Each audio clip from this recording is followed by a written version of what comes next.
In this section, we want to cover a little bit more about your submasters, specifically about the submaster, how you can assign timing parameters to the subs. The Express console has the ability to assign timing parameters to the bump buttons on your console so that you don't have to actually use the faders to run your subs. You can do that with the button. So let's see how that is implemented on the desk.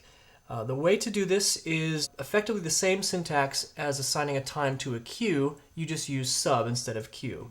So let's look at doing that. I'm just going to pick sub 1. I can do this in stage mode. I just hit sub 1 time, and my command prompt is going to ask for an upfade time, and in this case I'm going to pick 2 seconds. So 2, enter. Now it's going to ask me for dwell time. And dwell time is essentially how long is the submaster going to keep itself on after it is faded up.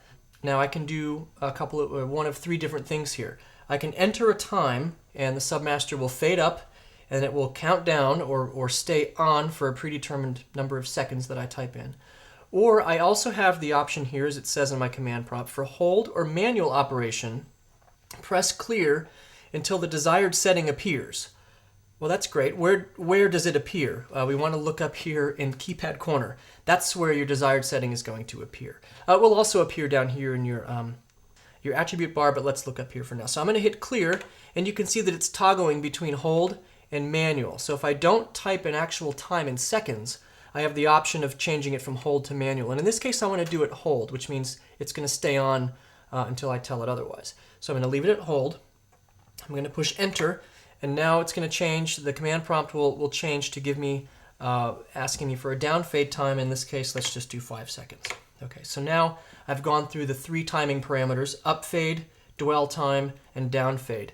And these will show here in my attribute bar of that submaster: up in 2, hold, down in 5. So now what's going to happen when I hit the bump button, instead of just flashing, channels are going to fade up in 2 seconds.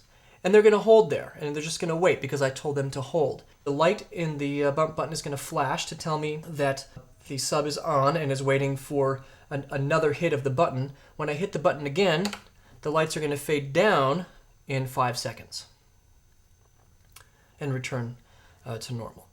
Now, I could have, once I hit them on and they fade up in 2, I could move the fader all the way up.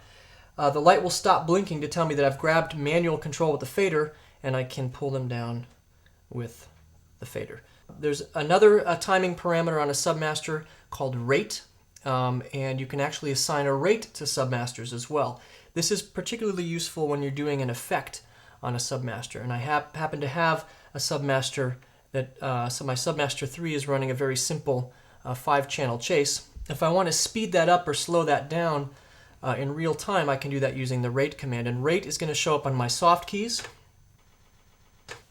and rate is going to be here at soft key number 5, and what I want to do is go ahead and hit soft key 5 for rate, and then I want to hit the bump button of the submaster that I want to change the rate, so rate of submaster 3, which is where my effect is running. Now I can do a couple of things here. I can type in a rate from 1 to 2000 on the keypad and hit enter, or I can simply run my finger up and down on the trackpad, which will adjust the rate in real time, and you can see that if I speed it up, that effect is going to start going very, very fast, or if I take it down below 100, the effect is going to slow down quite a bit. And if I want it to return to normal speed, I just hit 100 enter, and it's back to its normal speed. So those are 2 different ways that the submasters are able to affect timing of either the lights that are programmed into the sub or the rate of, say, an effect that is programmed into a submaster on your Express console.